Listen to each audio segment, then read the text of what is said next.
చేతకాని కొడుకుని కన్నా చేతకాని కొడుకుని కడుపు దించుకుంటే కాళ్ళ మీద పడిందని ఎవరితో చెప్పుకునేది? ఛీ, ఎక్కడైనా మొగుడు వదిలేసిన పెళ్ళాన్ని చూసాం గాని పెళ్ళాం వదిలేసిన మొగుడిని వీడినొక్కడనే చూస్తున్నాను. ఊరంతా నవ్వుతుంటే తల కొట్టేసినట్టయింది. ఒరేయ్, వినపడుతుందా నీకు? ఎందుకు పనికిరాని బతుకురా అనేది? ఉసాయ్, అది వెళ్ళిపోయి 4 ఏళ్ళైందే, ఇంకా నన్ను ఎదవాని ఎంతకాలం దొబ్బుతావే? వెళ్ళిపోతే బాగానే ఉండుండ్రా, కానీ లేచిపోయిందిరా. అది దమ్ముడికి పనికిరాని ఆ సుందరంగా ఆడుతోటి ఈ మద నష్టపోటు వదిలేసి ఆ మద నష్టపోటుతో పోయింది. మద నష్టం ముండ.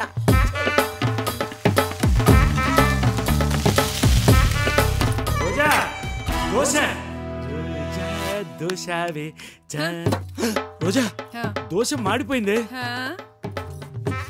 ఈ చీర చూడు ఎలా చిరిగిపోయిందో. ఇదిగో ఇక్కడ జాకెట్ కుట్లు ఊడిపోయింది.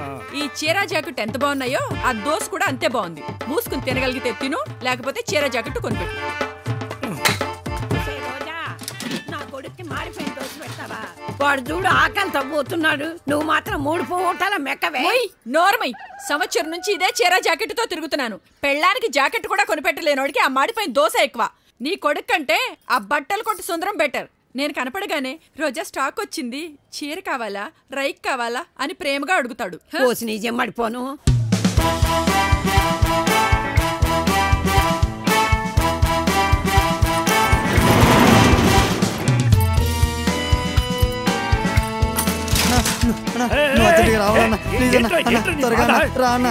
మా కొట్టుకాలు పోగొట్టేశానన్న, మా ఓనర్ వచ్చేలోపు తీసానన్న.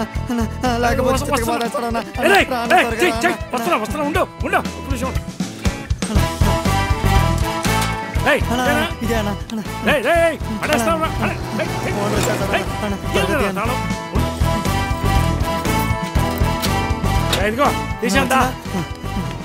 సూపర్ అన్న.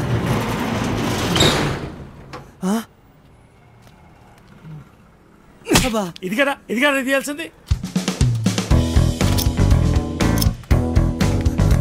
వచ్చిందనా? థాంక్స్ అన్నా. బతికిపోయావో, నువ్వు దేవుడు అన్నా.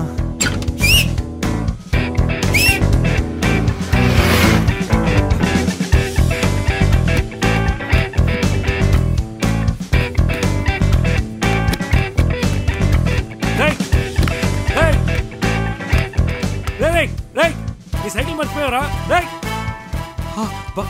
బాక్సులు ఎత్తుకెళ్ళడం ఏంటి? అయ్యో,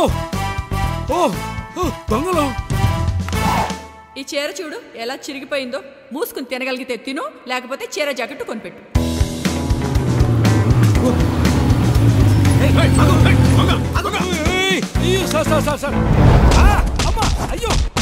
నాకేం తెలియదు సార్. నాకు తెలుసురా, నీకేం తెలియదని. వాళ్ళు రేపు సాయంత్రానికల్లా దొరికేస్తారు. కానీ ఓ విషయం చెప్పు. ఏంటి సార్? ఆ చీర నీ చేతిలోకి ఎలా వచ్చిందిరా? సార్, ఏదో పొరపాటున వచ్చి ఉంటుందిలే. దా, సంతకం పెట్టి ఇంటికి వెళ్ళిపో. సార్, ఇటు జోక్ అనుకుంటున్నాడు. నిజంరా. నా కొడుకు మీద చెయ్యేసిన వాళ్ళు ఎవ్వరు బాగుపడలేదురా. మొదటి స్టాప్ చచ్చిన వాళ్ళలారా. మీ అమ్మ కడుపులు కాల ఎన్ని దెబ్బలు తిన్నావురా నాయన. మొగుడికి దెబ్బలు తగిలాయన్న బాధ కూడా లేదురా. మొదటి స్టాప్ కోడలి దున్నపోతులాగా మెక్కి ఎలా దొంగుందో.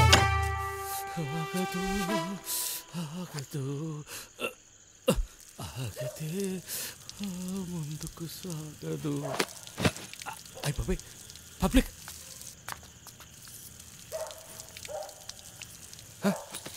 లేడీస్ కూడా. రోజారాణి, గిరిధర్, రోజారాణి, సుందర్, రోజారాణి. సారీ గిరిధర్. మన పిల్లలు రోజారాణి. జాగ్రత్తగా చూసుకో గిరిధర్. చిన్న చిన్న పిల్లలు రోజారాణి.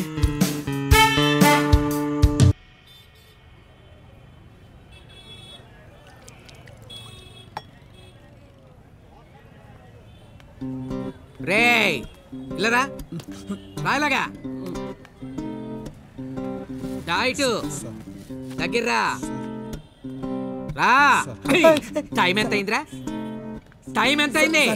యాబ్రా సెదవా 1 గంటకి రావటం. నీ జీతంలో 1000 రూపాయలు కట్టు. నీ దిక్కుని చూడు చెప్పుకో. ఇలా ఆ చూపేంట్రా? కొడతావా కొడతావా? రా కొట్టు. ఈ ప్లేట్ తీ. ప్లేట్ సార్ సార్ ఏంట్రా? నేను ఇంటికి వెళ్ళి వస్తాను సార్. ఆడొస్తే నువ్వు వెళ్ళిపోతావా? మీ ఇద్దరు ఏదో గూడు పుటానికి చేస్తున్నారు. అయ్యో అదే లేదు సార్, 2 రోజులుగా మా చిన్నోడు కడుపు నొప్పి అంటే డాక్టర్ దగ్గర తీసుకెళ్ళి ఇప్పుడే వచ్చేస్తాను సార్. సార్ ప్లీజ్ తొందరగా వచ్చేయాలి సార్.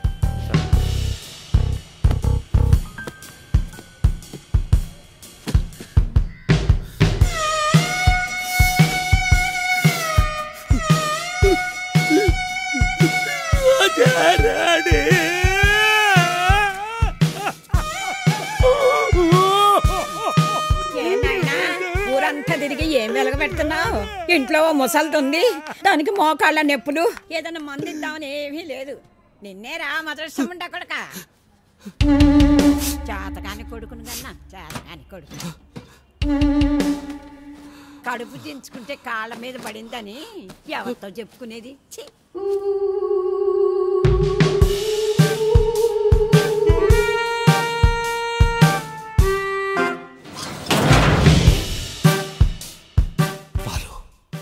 అప్పుడే స్నానం చేసి కళ్ళ లొంగి కట్టుకొని మద్యం సేవిస్తున్నాడు. అకస్మాత్తుగా ఎవరు తలుపు కొట్టడంతో బాలు వెళ్ళి తలుపు తీశాడు.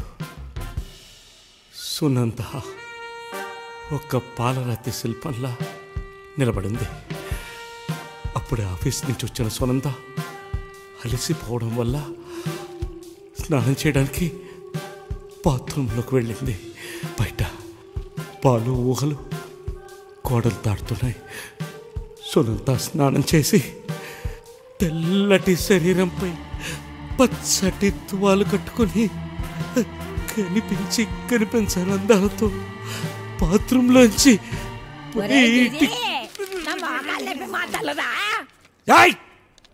కసే బాగో వస్తున్నాను.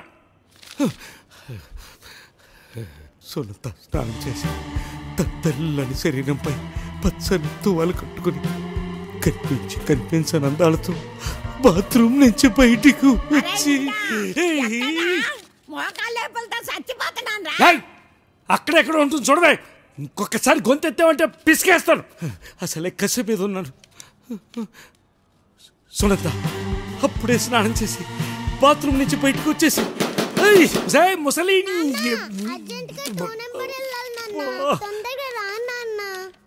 నీ 2 నంబర్ సంగతి తర్వాత, ముందు నాది 3 నంబరు. సునంద నోరు మోయ్, 5 నిమిషాలు ఉంటే వచ్చేస్తాను. సునంద స్నానం చేసి తన తెల్లని శరీరంపై పచ్చని తువాలు కట్టుకుని బయటకు వచ్చేసింది. బాలుగాడు ఎక్కడ రావడం?